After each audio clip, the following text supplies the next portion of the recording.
মালাকুল মউতকে আল্লাহ পাক জিজ্ঞেস করবেন, কে এখন বেঁচে আছে আর কারা বেঁচে আছে? তিনি বলবেন হযরত জিবরাইল, হযরত মিকাইল, হযরত ইসরাফিল। আল্লাহ পাক নির্দেশ করবেন, এদের জান কবজ করো। ইসরাফিল, মিকাইল জান কবজ হবে। হযরত জিবরাইল আমিন শাদীদুল কুওয়া, প্রচন্ড ক্ষমতা আল্লাহ তাকে দান করেছেন, সুবহানাল্লাহ বলেন।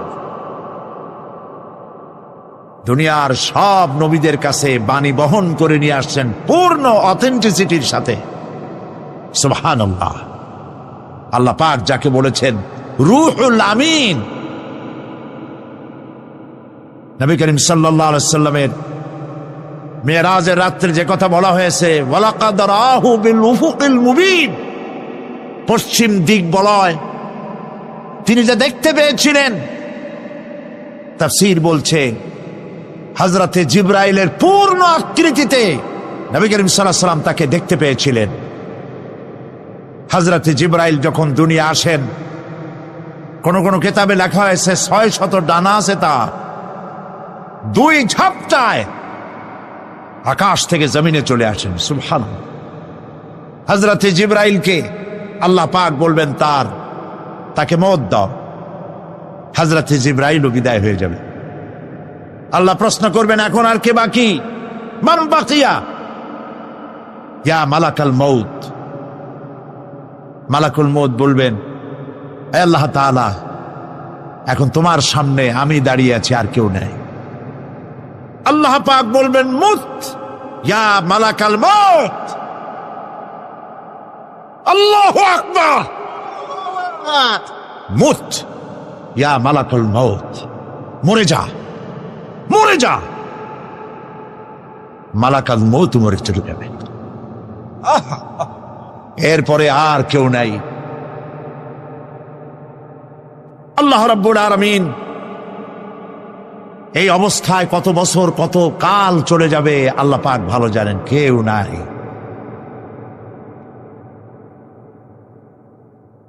আজকের রাজত্ব কার?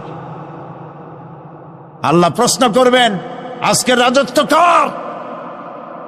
আল্লাহ পাক আওয়াজ দিবেন, বলবেন, আজকের রাজত্ব কার? কোন জবাব নাই, আকাশের নাই, জমিনের নাই, আকাশও তো নাই, কারো কোনো জবাব নাই। আল্লাহ পাক বলবেন, লিল্লাহি ওয়াহিদুল কাহ্হার। আজ একমাত্র রাজত্ব হচ্ছে পরাক্রমশালী আল্লাহ রাব্বুল আলামিনের। আল্লাহ পাক বলবেন, ইয়া দুনিয়া আইনা শুজারুকি, হে পৃথিবী তোর গাছগুলা কই? ইয়া দুনিয়া আইনা জিবালুকি, হে পৃথিবী তোর পাহাড়গুলা কই? আইনাল জব্বারিন, স্বৈরাচারেরা কোথায়? কারো কোনো জবাব হবে না। আল্লাহ পাক এরপরে আবার মানুষগুলিকে জিন্দা করবেন, সুবহানাল্লাহ।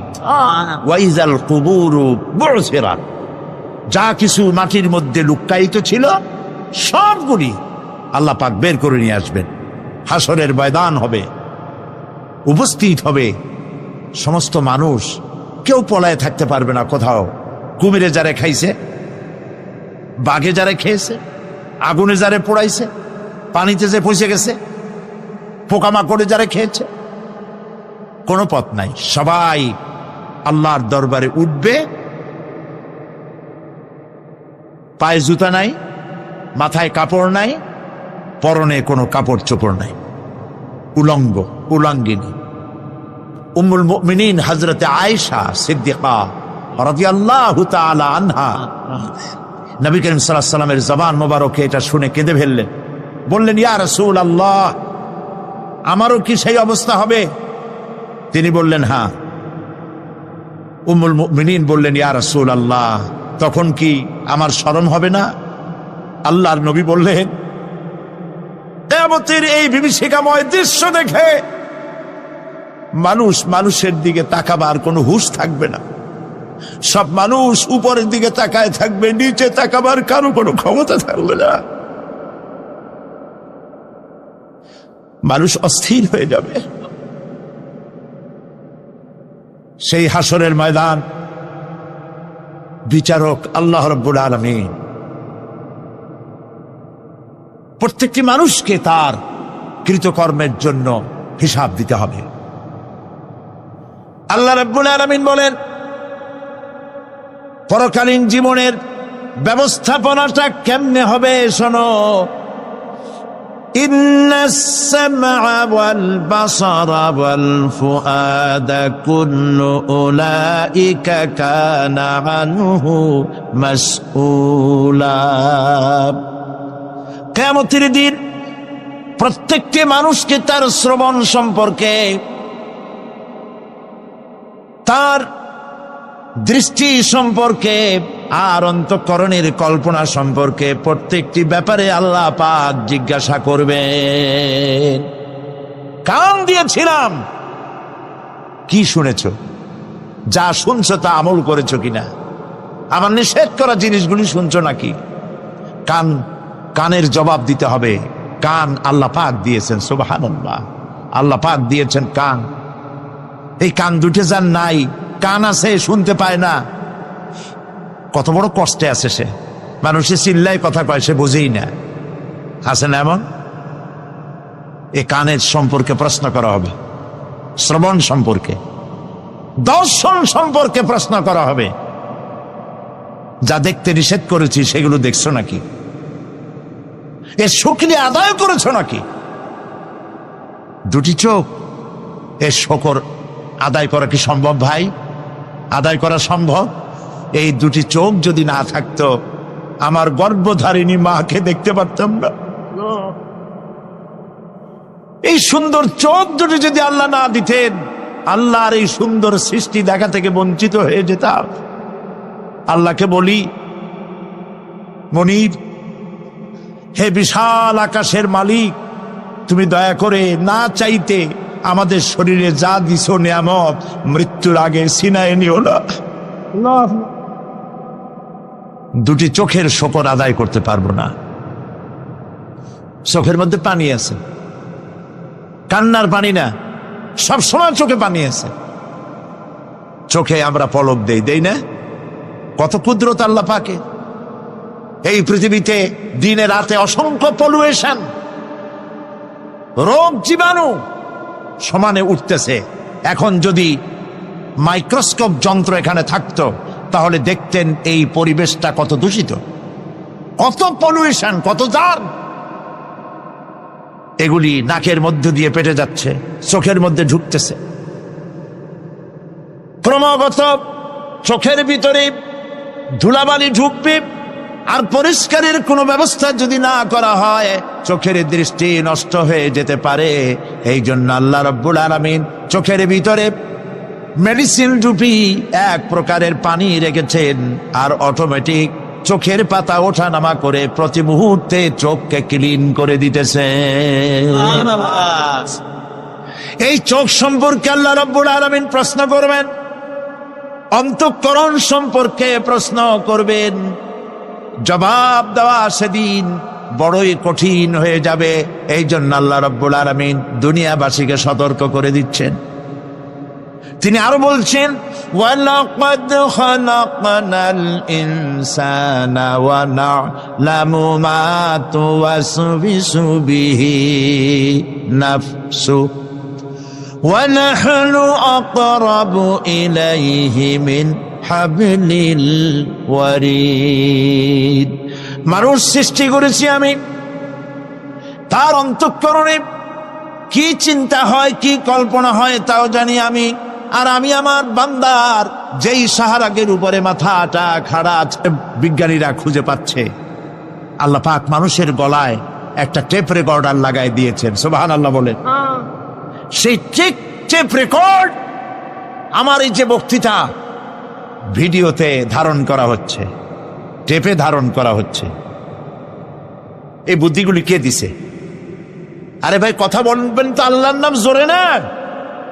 এ বুদ্ধি কে দিয়েছেন? যে আল্লাহ বুদ্ধি দিয়ে আপনার আমার কথা রেকর্ড করাইতে পারে, সে আল্লাহ পাক। আপনাদের আমার সাথে অদৃশ্য একটি টেপ রেকর্ড গলার মধ্যে ঝুলায় রাখছেন, এটা বিশ্বাস করবেন না? বাস্তব। জবাবটা হচ্ছে মুসলমানেরাই। ওজনে কম দেয় কারা বেশি? মুসলমান। খাদ্যে ভেজাল দেয় কারা বেশি? মুসলমান। তাহলে আল্লাহর রহমত আমরা কেন পাবো? এই জন্য কোরআনে কারীম যে উদ্দেশ্য এসেছিল, আমরা সেই উদ্দেশ্যকে পূরণ করতে পারিনি। কোরআন শরীফ, সুবহানাল্লাহ, সুবহানাল্লাহ, কোরআন একটি বর্ণ মুহাম্মদ সাল্লাল্লাহু আলাইহি ওয়াসাল্লামের বানানো এর মধ্যে নাই। আল্লাহু আকবার। দেখেন না কোরআন শরীফের অরিজিনালিটি, এর অথেন্টিসিটি, এর নির্ভরতা, এর পিউরিটি কতটা 100% মিয়া বিল মিয়া কারেক্ট। সেটা হলো এই কোরআন শরীফে 114টি সূরার প্রত্যেকটি সূরার শিরোনামে আছে বিসমিল্লাহির রহমানির রহিম। একটা সূরায় নাই। কোন সূরা? কেন নাই? এই জন্য নাই যেহেতু এই সূরা নাজিলের সময় আল্লাহ পাক এটা বলেন নাই। জিবরাইল আলাইহিস সালাম যখন নবী করিম সাল্লাল্লাহু আলাইহি ওয়াসাল্লামের কাছে এটা তেলাওয়াত করে শোনায়েছেন, তিনি বিসমিল্লাহ তখন বলেন নাই।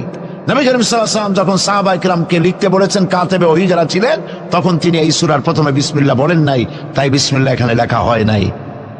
তার মানে হচ্ছে কোরআন শরীফ বিন্যাস করা, এর শব্দ বিন্যাস, সূরা বিন্যাস, এর সবকিছুকে বিন্যস্ত করার দায়িত্ব ছিল আল্লাহ পাকের। সুবহানাল্লাহ। আল্লাহ রাব্বুল আলামিন কোরআনে কারীমের মধ্যে বলেছেন, ইন্না নাহনু নাযালনা যিকরা ওয়া ইন্না লাহু লাহাফিজুন। কোরআন নাজিল করেছি আমি আল্লাহ, আর এর সংরক্ষণের সবটুকুন দায়িত্ব আল্লাহ রাব্বুল আলামিন নিজেই গ্রহণ করেছেন, আমি গ্রহণ করেছি। নাজিল করছি আমি, হেফাজত করবো আমি। কে বলেন সবাই? আমি হেফাজত করবো এটাকে। আল্লাহ পাক গ্যারান্টি দিচ্ছেন, ওয়ালাউ তাকাওয়ালা আলাইনা বা'দাল আকাবিল। আমার নবী যদি নিজের থেকে বানিয়ে কোনো কথা আমি আল্লাহর নামে কোরআন শরীফের ভিতরে চালাই দিতেন, আমি আমার নবীর ডান হাত চেপে ধরতাম, আর তার কণ্ঠ নালীকে আমি আল্লাহ কেটে ফেলে দিতাম। কত বড় কথা! গলা কেটে ফেলে দিতাম। একটি কথাও যদি নিজের থেকে বানিয়ে বলতেন, সুবহানাল্লাহ বলেন। কোরআন একটি শব্দ মানুষের নেই। আল্লাহ পাক বলেছেন, এর উপর, কোরআনের উপর থেকে, এর নিচের থেকে, এর ডান থেকে, এর বাম থেকে, এর ভিতরে শয়তানের বাতিলের প্রবেশের কোনো অধিকার নয়। যদি থাকতো এতদিনে কত বেড়া সেরা করতো, সেরা বেড়া করতো, উল্টো পাল্টা করিয়া সর্বনাশ করে ফেলাইতো, ঠিক কিনা? পৃথিবীতে শত শত কোটি খ্রিস্টান পৃথিবীতে আছে। খ্রিস্টানদেরকে চ্যালেঞ্জ করুন তো, যে একটা বাইবেলের হাফেজ দাও আমাদেরকে। সারা পৃথিবীতে একটা হাফেজ চাই, বাইবেল মুখস্থ করছে, পাওয়া যাবে? যাবে না। হিন্দুদেরকে চ্যালেঞ্জ করে, কত কোটি হিন্দু আছে তোমাদের, বেদ তোমাদের ধর্মগ্রন্থ, বেদ মুখস্থ করছে, এরকম হাফেজ দাও, পারবে দিতে? পারবেন। মহান আল্লাহ রাব্বুল আলামিন কোরআনে কারীমকে হেফাজত করেছেন। সূরা কমরের মধ্যে রাব্বুল আলামিন বলেছেন, ওয়ালাকাদ ইয়াসসারনাল কুরআনা লিযিকরি ফাহাল মিন মুদ্দাকির। আল্লাহ পাক বলেন, অবশ্যই কোরআনে কারীমকে আমি মানুষের কাছে মুখস্থ করার জন্য আর বোঝার জন্য সহজ করে দিয়েছি। মুখস্থ করাও সহজ আর বোঝাও সহজ। কিন্তু দুর্ভাগ্যজনক সত্য আরেকটি কথা আছে, সেটা হলো এই, মুসলমান দাড়িওয়ালা টুপিওয়ালা আল্লাহর মসজিদের ভেতরে বসে এক শ্রেণীর মুসলমানেরা বলে, কোরআন বোঝা আমাদের কাম না, আমরা পাবলিক, আমরা কোরআনের বুঝবো কি? কোরআন বুঝবে আলেমেরা। অবশ্য এই রকমের লোক নারায়ণগঞ্জে নাই, বিভিন্ন জেলায় আছে। কোরআন আমরা বুঝবো না, বিশাল ব্যাপার, আল্লাহর কোরআন, এর আমরা বুঝবো কি? এই কথাটা শয়তানের একটি ওয়াসওয়াসা, এই কথাটি শয়তানের মারাত্মক ওয়াসওয়াসা। আল্লাহ খান কোরআন দিছেন খালি মৌলানা মৌলবীদের বুঝাবার জন্য, আর কেউ এটা বুঝবে না। আল্লাহ পাক বলছেন আমি মানুষের জন্য কোরআন বোঝা সহজ করেছি, চেষ্টা করো, বুঝতে চেষ্টা করো। কোরআন শরীফ দুইটা জিনিস, একদিকে বোঝা সহজ, মুখস্থ করাও সহজ। আমার কাছে হাফেজ আমি পেয়েছি 8 বছরের বাচ্চা কোরআন শরীফ মুখস্থ করছে। আজকে পত্রিকা দেখলাম একটা ছোট্ট মেয়ের ছবি, 7 বছরের কোরআন শরীফ মুখস্থ করেছে, কোন মৌলানা সাহেবের ছেলে, তার মাও হাফেজ বাবাও হাফেজ। 7 বছরের ছোট্ট বাচ্চা 30 পারা করেছে। আপনি কি মনে করেন, পাগলামি মনে করেন এত বড় কোরআন শরীফ মুখস্থ করা? 7 বছরের বাচ্চা কোরআন মুখস্থ করছে। আমার কাছে মনে হলো যেন আটলান্টিক মহাসাগর আল্লাহ ঝিনুকের মধ্যে ঢুকাই দিছে। এই যে শরফুদ্দিন খলিফা নাকি একটা ছোট্ট বাচ্চার একটা ক্যাসেট বেরিয়েছে না, তানজানিয়া। লোকেরা বলে, খুব আশ্চর্য হয়ে যায় যে কেউ কেউ তো বলে যে এগুলি কম্পিউটার দিয়ে বানাইছে। যারা আল্লাহর কুদরত বিশ্বাস করে না তারা এরকম বলে। লোকেরা আশ্চর্য হয়ে যায়, এত লোক ছোট ছেলে কোরআন শরীফ মুখস্থ করলো কেমনে? বয়স তার 4 বছর। আসলে বয়স 4 বছর না, আমি আজ থেকে 4 বছর আগেই তার ক্যাসেট দেখেছি লন্ডনে। তাহলে হইতেই পারে, আল্লাহ পাক যদি ইচ্ছা করেন করতেই পারে। চিন্তা করে দেখেন না, একটা লোক 40 বছর পর্যন্ত লেখাপড়া জান, লিখতেও পারেন না, পড়তেও পারেন না, নামও সই করতে পারেন না, কোন রাজনৈতিক ব্যক্তিদের সাথে ওঠা বসা করেন নাই, কোন কবি সাহিত্যিকদের সাথে ওঠা বসা করেন নাই। সেই লোকটি 40 বছর পর এমন কথা বললেন রাজনীতির কথা, দুনিয়ার সব রাজনীতি ফেল হয়ে গেল। অর্থনীতির ব্যাপারে, সমাজনীতির ব্যাপারে এমন সব কথা বললেন, দুনিয়া ফেল। 40 বছর যিনি লেখা জানেন না, পড়া জানেন না, লিখতে জানেন না, পড়তে জানেন না, কে তিনি? সাল্লাল্লাহু আলাইহি সাল্লাম। তো আল্লাহ পাক কেন পারবেন না? মরা গাছ দিয়ে ফুল ফুটাই দিতে পারেন, মরুভূমির ভিতরে পানির প্রস্রবণ ঘটিয়ে দিতে পারেন, আমিরকে ফকির করতে পারেন, ফকিরকে আমির করতে পারেন। এই তো আল্লাহ। যালিকুমুল্লাহু রাব্বুকুম, ইনি হচ্ছেন তোমার আমার রব। সুবহানাল্লাহি বিহামদিহি। কোরআনে কারীমকে একদিকে মুখস্থ করা সহজ, আর মুখস্থ করার জন্য একটি সিস্টেম কোরআন শরীফের মধ্যে আছে, চিন্তা করলে যেগুলি পাওয়া যায়। সেটা হলো এই যে কোরআন যদি কেউ তাড়াতাড়ি পড়ে মনে হবে যেন প্রবন্ধ পড়তেছি, আর যদি থেমে থেমে পড়ে তাহলে মনে হবে যেন কবিতা পড়তেছি। সুবহানাল্লাহ। প্রত্যেকটা লাইনে লাইনে মিল, ছন্দের আকারে কোরআন শরীফ পৃথিবীর সমস্ত সাহিত্যে মানকে ছাড়িয়ে এত উপরে গিয়েছে যেই মান পর্যন্ত পৃথিবীর কোন সাহিত্য কিয়ামত পর্যন্ত পৌঁছতে পারবে না। এর ফাসাহাত, এর বালাগাত, কোরআন শরীফের সাহিত্যিক মান চিরকালের জন্য কালজয়ী, এর পাশেও কেউ দাঁড়াইতে পারবে না। সুবহানাল্লাহ। কি পাগল ছাগল হাবিজাবি নবীয়তের দাবি করে। আচ্ছা, নবীর দাবি করলে তো তার কাছে ওহী আসতে হবে। এই যে ছাগল পাগল যেগুলা নবীর দাবি করলো, নবী করিম সাল্লাল্লাহু আলাইহি ওয়াসাল্লাম ইন্তেকালের পরে 30 জন মিথ্যাবাদী নবুয়তের দাবি করবে, ঠিক না? তো নবী হইতে হইলে 3টা শর্ত লাগে। একটা হলো ওহী আসতে হবে, মুজিজা থাকতে হবে, আর চরিত্র। নবীর কপালে লেখা থাকে না যে উনি নবী, বুকের উপরেও লেখা থাকে না যে ইনি নবী। চরিত্র দিয়েই প্রমাণ হয় ইনি কোনো সাধারণ মানুষ নন, ইনি আল্লাহর নবী। সুবহানাল্লাহ।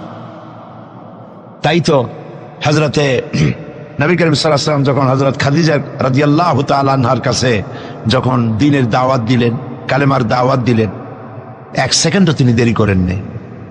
চিন্তা করেন না,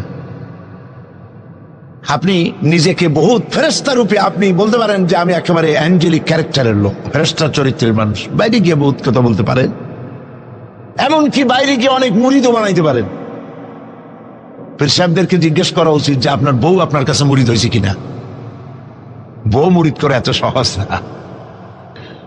একজন পীরেরই দেখছিলাম একটা বইয়ের মধ্যে গল্প,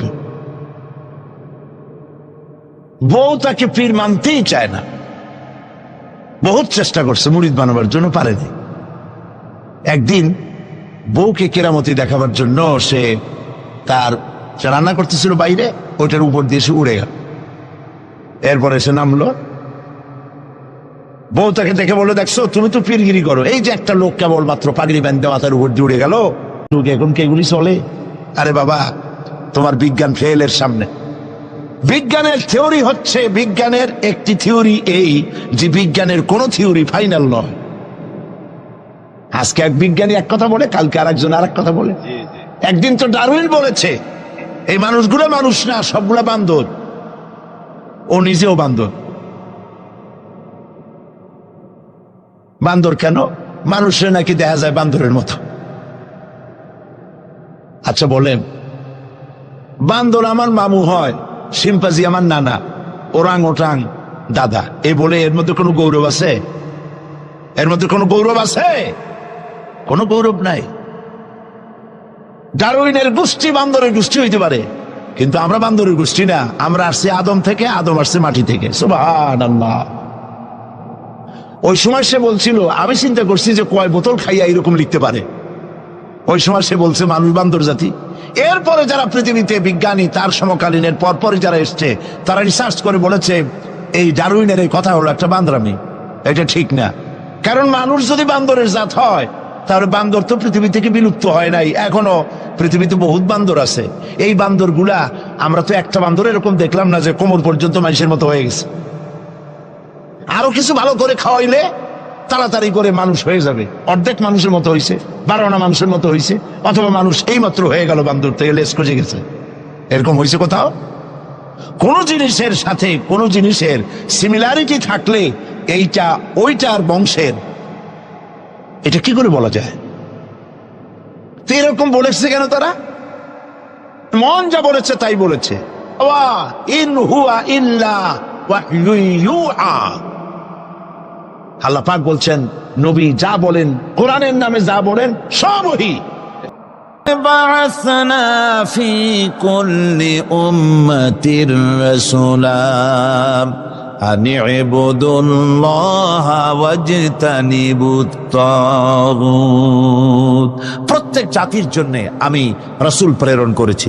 তারা মানুষকে দাওয়াত দিয়েছেন এই কথা বলে যে এক আল্লাহর গোলামি করো, তিনি ছাড়া কোনো ইলাহ নাই, আইনদাতা নাই, বিধানদাতা নাই, তার গোলামি, তার সামনে মাথা নত করে দাও।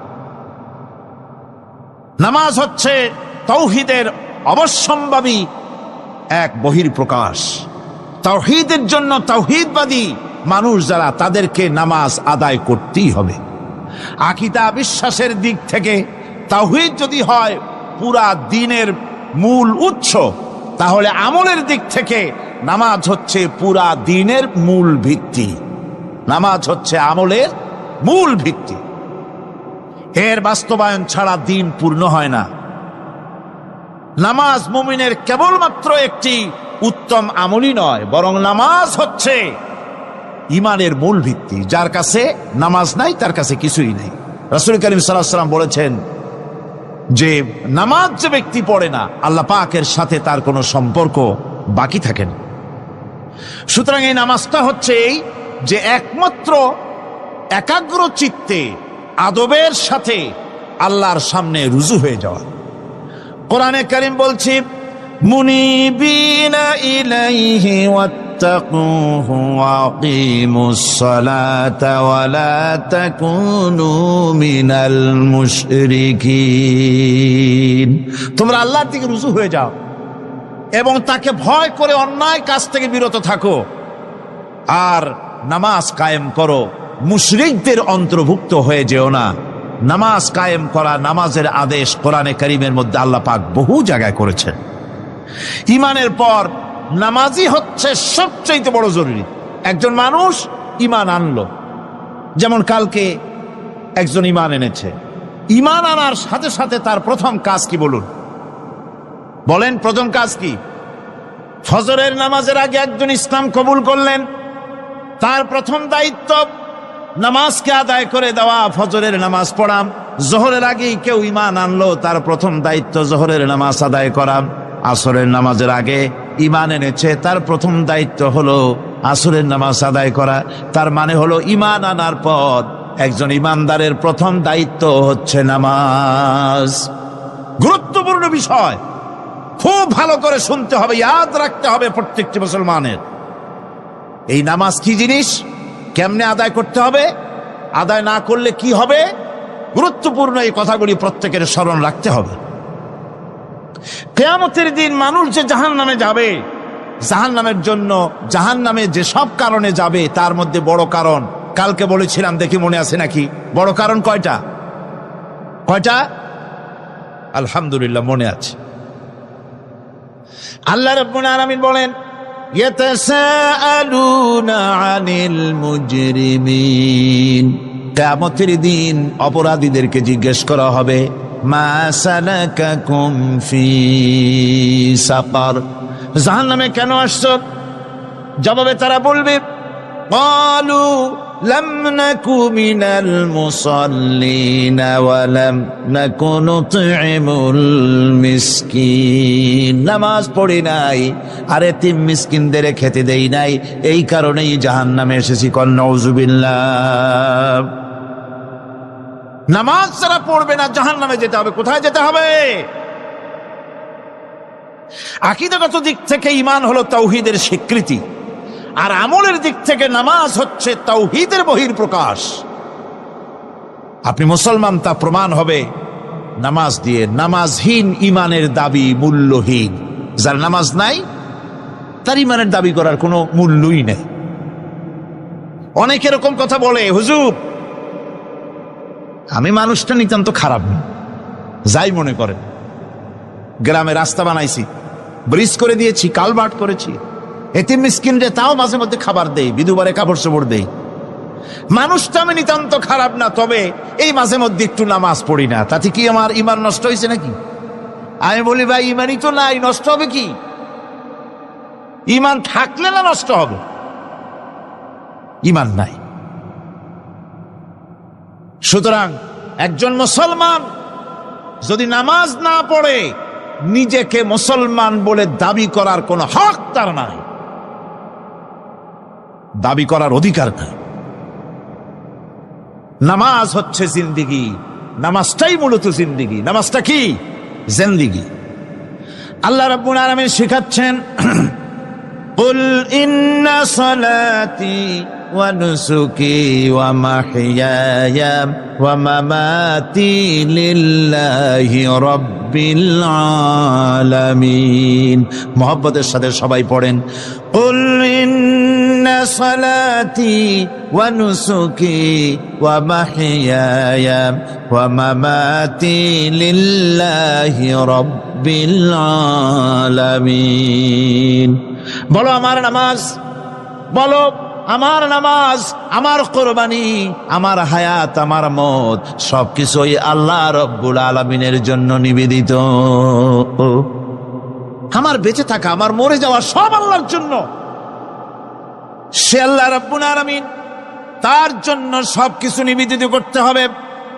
আল্লাহ পাকের গোলাম আমাদের বানিয়েছেন, আল্লাহ আমাদের গোলামি করা লাগবে। আর গোলামির নমুনা যাকাত দিয়া, হজ দিয়া, দাম দিয়া, সদকা দিয়া, কোন জিনিস দিয়ে নামাজের মতো গোলামির উৎকৃষ্ট প্রমাণ বা নমুনা আর কিছুতে নাই। আমি যে গোলাম তার উৎকৃষ্ট প্রমাণ হচ্ছে নামাজ। নামাজেই একটা মানুষ গোলামির অনুভূতিতে তাকে নিয়ে যায়। বাদশাহ হোক, মন্ত্রী হোক, পীর হোক, মওলানা হোক, মুহাদ্দিস হোক, বড় লোক হোক, গরিব হোক, পুরুষ হোক, নারী হোক, যাই হোক, নামাজে দাঁড়াইলো, একেবারে কান্ডারে ধরিয়া কানের কাছে হাত দিয়া, হাত দুটো বাঁধিয়া মাথা নিচের দিকে দিয়ে দাঁড়ায় গেল। কিসের মতো? আসামির মতো, গোলামের মতো। সুবহানাল্লাহ। এদিক ওদিক তাকাইতে পারবা না, চোখটা থাকবে সেজদা যেখানে দিবা সেখানে। তাকানো নিষেধ, সেজদার দিকে তাকাও। এরপরে যখন রুকুতে গেলেন, গোলামির নমুনা হয়ে গেল। গোলামের এরকম মাথা নিচু করে থাকতে হয় প্রভুর সামনে।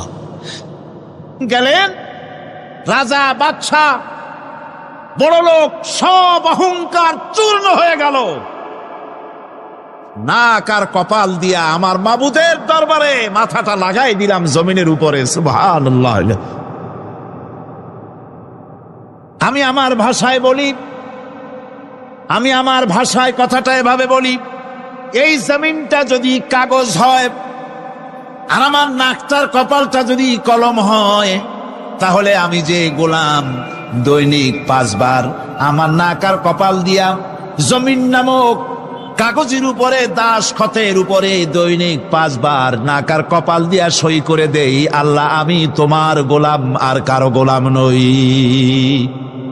আমি একমাত্র তোমার গোলাম। ঘুমের থেকে উঠে সেজদা দিয়া বলি, দুপুরের সময় কাজ ফালাইয়া আর একবার বলি, বিকেল আসার আগেই আসরে আর একবার বলি, দিন যখন শেষ হয় আর একবার বলি, রাতে যখন শুতে যাই আর একবার সেজদা দিয়া ঘোষণা করি, মাবুদ আমি তোমার গোলাম। সুবহানাল্লাহ। নামাজ হচ্ছে ইসলামের গণ্ডির মধ্যে প্রবেশের প্রমাণ।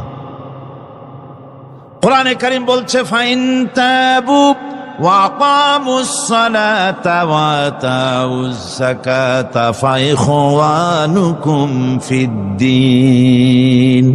সূরা তওবা এসেছে, তারা যদি তওবা করে আর নামাজ কায়েম করে, যাকাত যদি আদায় করে, তাহলে এখন তোমাদের সে দ্বীনি ভাই, এখন ভাই হয়ে গেল। একটু আগে ছিল কাফের মুশরিক, এখন তোমার দ্বীনি ভাই।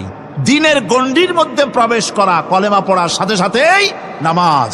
নামাজ হচ্ছে দ্বীনের প্রধান গেট, দ্বীনের প্রধান তোরণ। দ্বীনের মধ্যে প্রবেশ করার জন্য এই গেট দিয়ে প্রবেশ করতে হবে। সুতরাং এই নামাজের এতই গুরুত্ব দেওয়া হয়েছে। ইসলাম যদি ক্ষমতায় আসে, আল্লাহ যেন এনে দেন, জোরে কোন আমিন। ইসলাম যদি ক্ষমতায় এসে যায়, রব্বুল আলামিন তাফসীরে মাহফিল কোরআন সামনে নিয়ে আশা করে তোমার দরবারে দোয়া করি। এই প্রথম যে কথাটা সেটা হচ্ছে এই যে আমরা যা নামাজে পড়ি আমরা তা বুঝি না। কথা ঠিক কিনা? আমি যদি এখন প্রশ্ন করি সামি আল্লাহু লিমান হামিদা অর্থ কি কোন, ফার্স্ট ডিভিশনে কয়েকটা লেটার নিয়ে ফেল করবেন এরকম লোক আছেন না নাই? সুবহান রাব্বিয়াল আলা অর্থ কি জানি না, সুবহান রাব্বিয়াল আযীমের অর্থ কি জানি না, দোয়ায় কুনুত অর্থ কি জানি না, তাশাহুদ অর্থ কি জানি না, সূরা ফাতিহার অর্থ কি জানি না, এমন কি উযুর মধ্যে কয়টা ফরজ তা অনেকের জানা নাই। কথা কি বেশি বললাম না ঠিক বলছি? একজনের জিজ্ঞেস করলো, মিয়া উযুতে কয় ফরজ? কয় হুজুর কি মনে করেন যে বুঝি জানি না? এটা তো সাধারণ ব্যাপার, বলেন না কয় ফরজ? কয় উযুতে তো 17 ফরজ। কি কি? কয় হাত ধোয়া, পাও ধোয়া, মুখ ধোয়া, নাক ধোয়া, চোখ ধোয়া, জিহ্বা ধোয়া, মাথা ধোয়া। বলতে বলতে গুনে দেখা গেল প্রায় 19টার মতো বলছে। বলা হলো, মিয়া বললেন আপনি উযুতে ফরজ 17টা, কইলেন আপনি 19টা। কয় হুজুর জানি আরো, বলি না আপনাদের ভয়তে। উযু জানে না, নামাজ জানে না, তাকে এই নামাজ কেমনে ফিরাবে অন্যায় কাজ থেকে? কথা বুঝতে পেরেছেন? নামাজে আল্লাহু আকবার বললাম, এরপরে সানা পড়লাম, তারপরে সূরা ফাতিহা পড়লাম। সূরা ফাতিহার ভেতরে যে সমস্ত কথাগুলি বললাম সেই কথাগুলি বুঝি না, কি বলেছি তাও জানি না। এরপরে সুবহান রাব্বিয়াল আলা বলেছি, সুবহান রাব্বিয়াল আযীম বলেছি, সামি আল্লাহু লিমান হামিদা বলেছি, অর্থ কি জানি না। আল্লাহ তা শুনতে পান, যে ব্যক্তি আল্লাহর প্রশংসা করেন তিনি তা শুনতে পান। নামাজের মধ্যে আইডিয়া দেওয়া হচ্ছে, তুমি যে আল্লাহর জন্য নামাজ পড়তেছো, প্রশংসা করতেছো, এটা এমন নয় যে আল্লাহ পাক দেখছেন না বা শুনতেছেন না। তুমি যা বলতেছো, প্রশংসা করতেছো, আল্লাহ পাক তা শুনতে পাচ্ছেন। সামি আল্লাহু লিমান হামিদা, সুবহান রাব্বিয়াল আলা। আমি মহান সর্বশ্রেষ্ঠ আল্লাহ রাব্বুল আলামিনের পবিত্রতা ঘোষণা করছি, আমি তার প্রশংসা করছি। সূরা ফাতিহার কি আমরা বলি আপনারা ব্যাখ্যা দেখে বুঝে নিয়েন, সেগুলি আমি এখানে বলে বাকি কথা সব শেষ করতে পারবো না।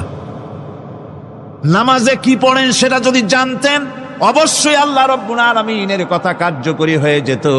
ইন্নাস সালাতা তানহা আনিল ফাহশাই ওয়াল মুনকার, নামাজ মানুষকে পাপের কাজ অশ্লীলতা থেকে ফিরাতে পারে। আল্লাহ ইন্না বসায়ছেন, নিশ্চয়ই, বেশক, অবশ্যই নামাজ পাপ থেকে ফিরাবে। কিন্তু কেমনে ফিরাবে নামাজ তো বুঝি না, নামাজ তো বুঝি না। খালি সেজদা দেয় জনমের মতো। আর সেজদা কি? নামাজে যদি দেখে ইমাম দেরি করতেছে, আত্তাহিয়াত পড়তে দেরি হয়ে যাচ্ছে, পিছন থেকে সিগন্যাল মারে, ঠিক কিনা? বেয়াদব, বেয়াদব। তোমার নামাজ, তোমার আত্তাহিয়াত আগে শেষ হয়েছে, তাতে কি হয়েছে? চুপ করে বসে থাকো। ইমামকে কাশি দিয়া সতর্ক করার অধিকার তোমার নাই। যদি ইমামকে সতর্ক করার জন্য কাশি দিয়ে থাকো, তোমার নামাজ ফাসেদ হয়ে যাবে। এটা ফাজলামি করার জায়গা না, এটা নামাজ। এর নাম কি? ধীরে সুস্থে নামাজ পড়তে হবে। অনেকে মসজিদটারে মনে করে জেলখানা, ঢুকতে যত দেরি, বেরোতে পারলে যেন বাসে যান ছটফট করে। সিনেমার মধ্যে গিয়ে ঘন্টার পর ঘন্টা বসে থাকে, খারাপ লাগে না? মসজিদে কেরাত যদি একটু লম্বা পড়ে, পিছনে বসে খালি কি যে করে, মনে মনে বলতে থাকে যে ইমাম এমন কাঁচা ছাড়া ছাড়ি না। আর গান যখন শোনে, শুনতেই থাকে, কত মজা, ঘুম আসে না। নওজুবিল্লাহ কর। সুতরাং নামাজে কি পড়েন সেটা আপনাকে বুঝতে হবে।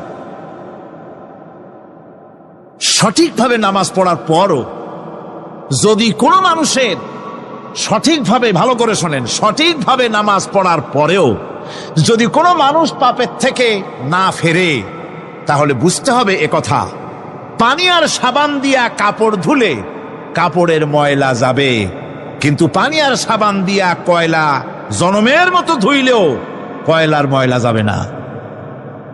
কথা বুঝে আসছে? এর থেকে আর উত্তম দৃষ্টান্ত আমার কাছে নাই।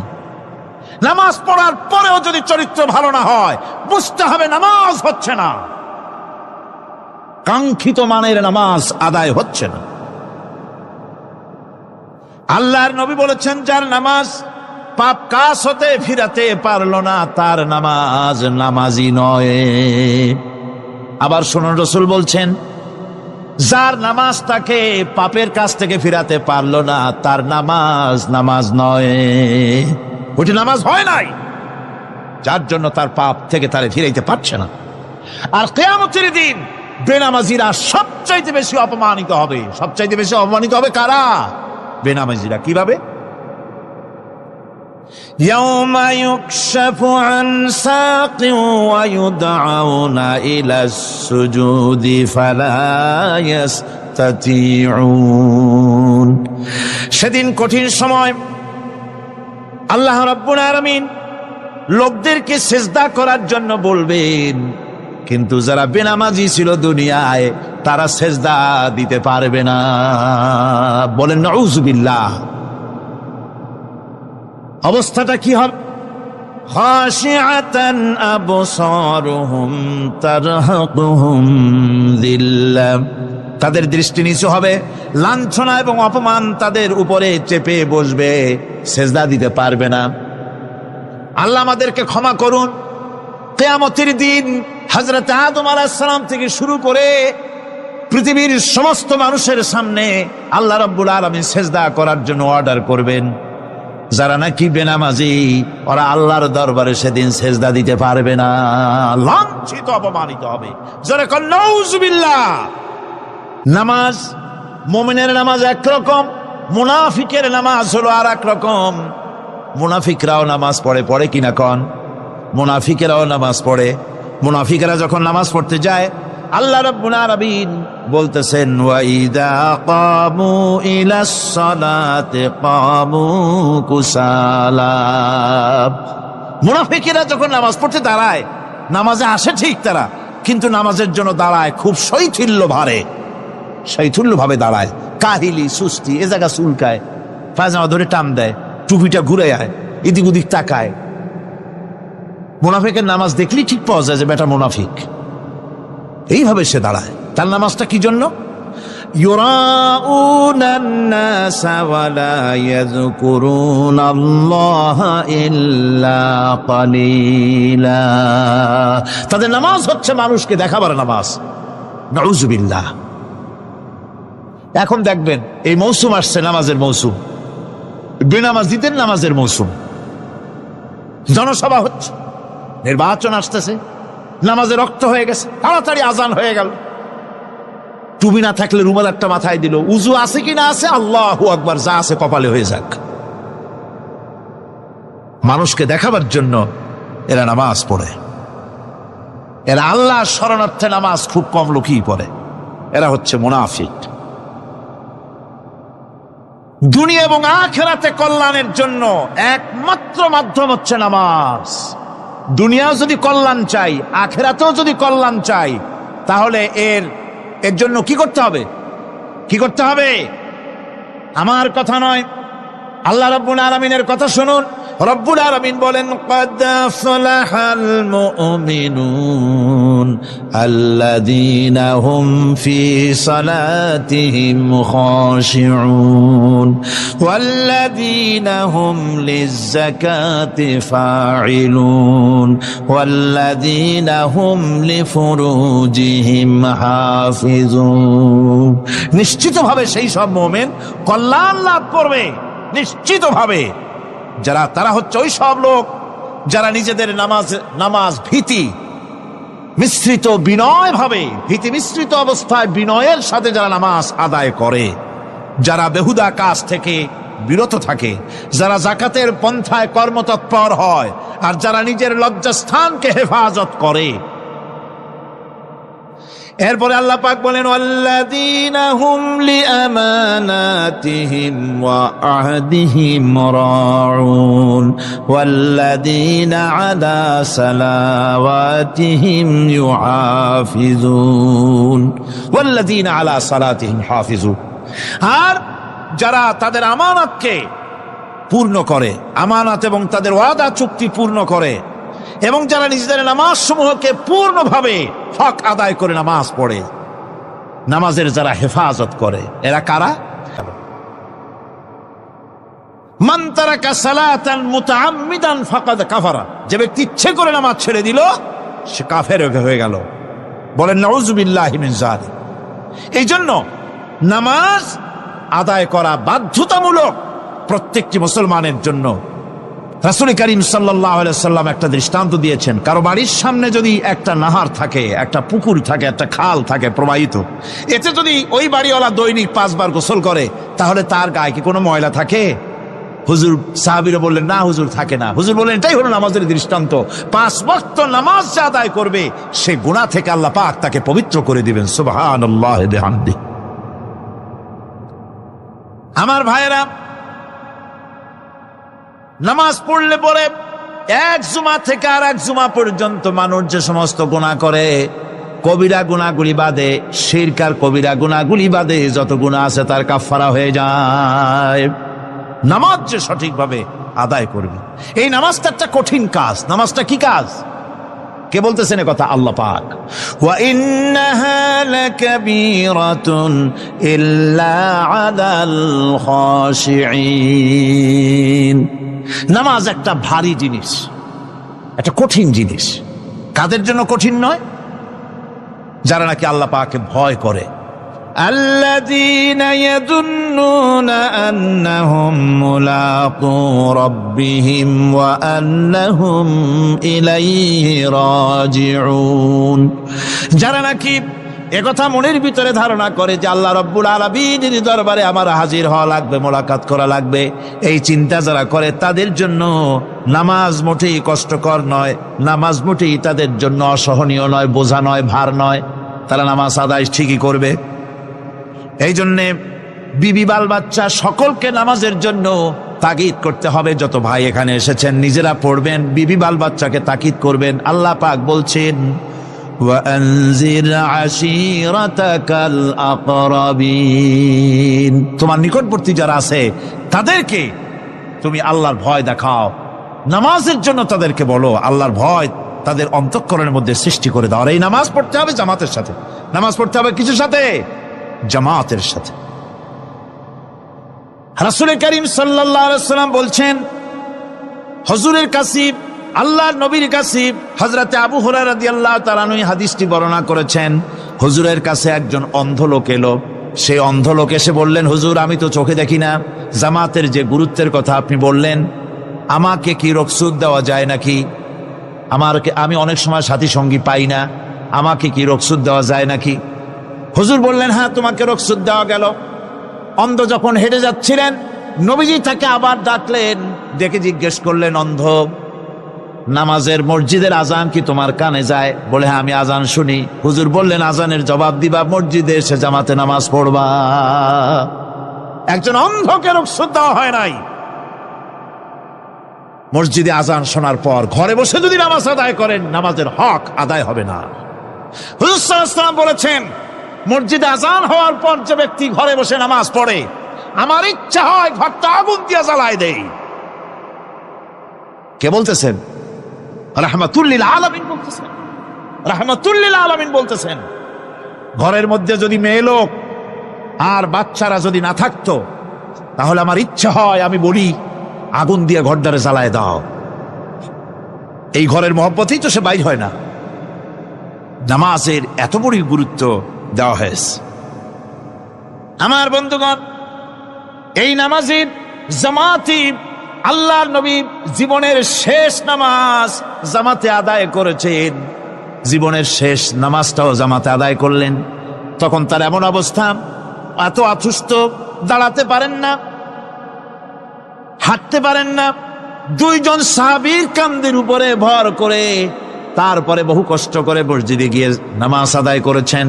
খুতবা দিয়েছেন, বললেন, খুতবা দিতে গিয়ে বললেন, আজ থেকে মসজিদে নববীর চতুর্দিকের সকলের দরজা বন্ধ হয়ে যাবে, শুধু আবু বকরের দরজাটা খোলা থাকবে। আল্লাহর নবী বললেন, আল্লাহ রাব্বুল আলামিন এই পৃথিবীতে তার এক বান্দাকে জাগতিক সব সম্পদ দিতে চেয়েছিলেন, কিন্তু সে বান্দা সব জাগতিক সম্পদকে উপেক্ষা করে মাবুদের সঙ্গে দেখা করা বেশি জরুরি, বেশি পছন্দ মনে করেছেন। এতটুকুন কথা নবীজি বললেন, কেউ কিছু বুঝলো না। হযরতে আবু বকর রাদিয়াল্লাহু তাআলা আনহু হুজুরের এই কথা শুনে কাঁদতে কাঁদতে তিনি অস্থির হয়ে যাচ্ছেন। সাহাবীরা চিন্তা করলেন, হুজুর কার না কার কথা বলেছেন, তাতে কান্নার কি আছে? বয়োবৃদ্ধ, জ্ঞান বৃদ্ধ হযরতে আবু বকর রাদিয়াল্লাহু তাআলা আনহু বুঝতে পেরেছেন, এই পৃথিবীর সব সম্পদ তো আল্লাহ হুজুরকেই দিতে চেয়েছিলেন। তিনি সমস্ত সম্পদকে উপেক্ষা করে তার মাবুদের সঙ্গে দেখা করার জন্য প্রস্তুতি নিয়েছেন। তার মানে হলো আল্লাহ নবীর বিদায় হয়ে যাবেন, আমরা নবী থেকে এতিম হয়ে যাব। নবীজি ঘরের মধ্যে প্রবেশ করলেন, প্রচন্ড জ্বর এলো। এই প্রচন্ড জ্বর নিয়ে তিনি শুয়ে আছেন, কখনো বেহুশ কখনো হুশ। এর মধ্যে এশার আজান হয়ে গেল। সাহাবীরা বহুক্ষণ অপেক্ষা করে হযরত আবু বকরের ইমামতিতে নামাজ শুরু করলেন। হুজুরের হুশ এলো, প্রশ্ন করলেন, আয়েশা রে, এখন কোন সময়? হযরত আয়েশা বলেন, ইয়া রাসূলুল্লাহি, মসজিদে নববীতে নামাজ শুরু হয়ে গেছে। সাহাবীরা অনেকক্ষণ অপেক্ষা করে আমার বাবার ইমামতিতে নামাজ পড়তেছে সবাই, কিন্তু সাহাবীরা কেঁদে কেঁদে নামাজের মধ্যেই কাঁদতে কাঁদতে অস্থির হয়ে যাচ্ছে। তাদের মনের ধারণা হয়েছে নবীজির পেছনে নামাজ পড়ার কিসমত থেকে তারা মাহরুম হয়ে গেল। নবীজি বলেন, আয়েশা দরজা খুলে দাও, আর আমার মাথাটা একটু উঁচু করে ধরো, আমি একটু নামাজের দৃশ্যটা দেখি। দরজা খুলে দেওয়া হলো, নবীজির মাথা উঁচু করে ধরা হলো। নামাজের জামাতের দৃশ্য দেখে নবীজি আবার শুয়ে পড়লেন। হযরত মা আয়েশা লক্ষ্য করে দেখেন নবীজির দুই চোখের কোনা দিয়া পানি পড়তেছে। মা আয়েশা জিজ্ঞেস করেন, ইয়া রাসূলুল্লাহ, হে নামাজের দৃশ্য দেখে চোখে কেন পানি এলো? হুজুর বলেন, আয়েশা রে, এটা কোনো দুঃখের পানি নয়, এটা তৃপ্তির পানি। এই যে জামাত নামাজ পড়তেছে লোকেরা, এই জামাত কায়েমের জন্য তায়েফের ময়দানে অনেক রক্ত আমার ঝরেছে। উহুদের ময়দানে দান্দার মোবারক শহীদ হয়েছে, সাহাবায়ে কেরাম জীবন দিয়েছে। এই যে জামাত আমি দেখতে পেলাম, ভবিষ্যতের একটা ছবি যেন চোখে ধরা পড়লো। আমার মনে হলো কিয়ামত পর্যন্ত এই পৃথিবীতে আমার যত উম্মত আসবে তারা এইভাবে করে জামাতে নামাজ আদায় করবে। নবীজি মাথার কাছে মালাকুল মউত যখন এসে গেছেন, আমার ভাইরা, এই পৃথিবীতে যত নবীরা এসেছিলেন মৃত্যুর সময় সমস্ত নবীরা শেষ কথা যেটা বলেছেন, হাদিস, সমস্ত নবীরা উম্মতের জন্য মৃত্যুর মুহূর্তে শেষ কথা যেটা বলেছেন সেটা হলো আসসালাত, আসসালাত, নামাজ, নামাজ। আমার নবী যখন বিদায় হয়ে যান, বিদায় মুহূর্তে মেয়ের কথা বললেন না, কলিজার টুকরা নাতির কথা বললেন না, জামাইয়ের কথা বললেন না, স্ত্রীর কথা বললেন না, মৃত্যুর সময় শেষ কথা বললেন আসসালাত, আসসালাত ওয়া মা মালাকাত আইমানুকুম, নামাজ, নামাজ, আমার উম্মতেরা নামাজ, আমার উম্মতেরা নামাজ ছেড়ে দিও না, নামাজ। যেই নবী উম্মতের জন্য এত কাঁদলেন, নামাজের জন্য এত কথা বলে গেলেন, আল্লাহ রাব্বুল আলামিন নামাজের জন্য এত নির্দেশ করলেন, নবীজি ইন্তেকালের সময় নামাজের কথা বলে দিলেন, সেই মুসলমান আজ নামাজ আদায় করে না, নামাজ পড়ে তো নামাজ শুদ্ধ হয় না। হযরতে হুযায়ফা রাদিয়াল্লাহু তাআলা আনহু তিনি একবার ইয়েমেন সফর করেছিলেন, এক মসজিদে নামাজ পড়লেন, একজনকে তিনি নামাজ পড়তে দেখলেন, নামাজ পড়তে দেখে তিনি অপেক্ষা করলেন, লোকটার নামাজ হয়ে যাওয়ার পর তিনি প্রশ্ন করলেন, আল্লাহর বান্দা, তুমি কতদিন এরকমের নামাজ পড়তেছ? তিনি বললেন, প্রায় 40 বছর তো হবে আমি এরকম নামাজ পড়তেছি। হযরতে হুযায়ফা বলেন, তুমি কি আমারে চেনো? কয়, না, চিনি না। হযরত হুযায়ফা বললেন, আল্লাহর বান্দা শোনো, আমি হচ্ছি আল্লাহর নবী মুহাম্মদুর রাসূলুল্লাহ সাল্লাল্লাহু আলাইহি সাল্লামের সাহাবী হুযায়ফা। ও আল্লাহর বান্দা, তুমি যেভাবে নামাজ পড়েছো এইরকম যদি 40 বছর নামাজ পড়ে থাকো, আল্লাহর কসম করে বলি, নবীজি যে নামাজ শিখাইছেন তোমার সে নামাজ হয় নাই, রাসূলুল্লাহ নামাজ হয় নাই, নামাজ পড়লেই হবে না। রাসূলুল্লাহ বলেছেন, সাল্লু কামা রাআইতুমুনি উসাল্লি, নামাজ পড়ো সেইভাবে যেভাবে আমারে পড়তে দেখো।